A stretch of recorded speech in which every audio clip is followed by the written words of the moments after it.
Hi, I'm the Herb Guy. Here's my top 3 herbs from each state. California. Next on the list is California, and they definitely have some pretty cool plants that are native there. So let's start with the state flower, and number 1, the California poppy. They're definitely related to that other poppy, only without all those negative side effects. They don't have that certain compound that makes their relatives so dangerous. However, it does still have some similar properties to that other one. The California poppy is what's called a nervine herb. A nervine does exactly what you would expect with a name like that. They help the nervous system. California poppies are antioxidant, anti-inflammatory, and pain-relieving. They seem to work best when used in conjunction with other herbs and supplements. Valerian root, hawthorn berry, and vitamin D are all used in various combinations for depression, anxiety, insomnia, nervous disorders, and stress. To use the California poppy, the flowers and leaves can be eaten raw, dried and made into a tea, cooked in your food, powdered and made into capsules, or turned into a tincture or extract. To use it externally for wound healing and pain relief, it can be applied directly or made into a poultice.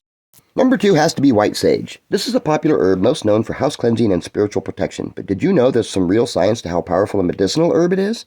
It not only cleanses your house from bad juju, it also works well against bacteria, viruses, and fungi, and has some other properties most people are unaware of.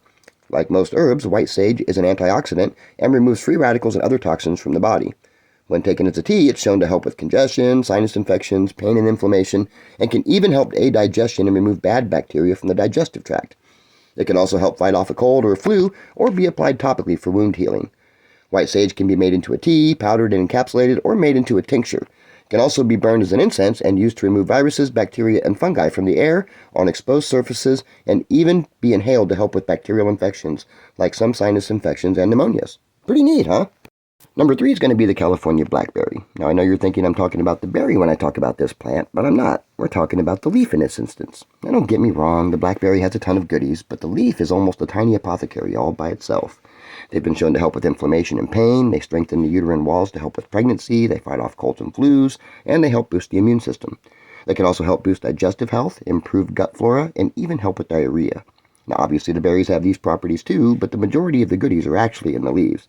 They can be dried and made into a tea, made into capsules, or tinctures, whatever works best for you.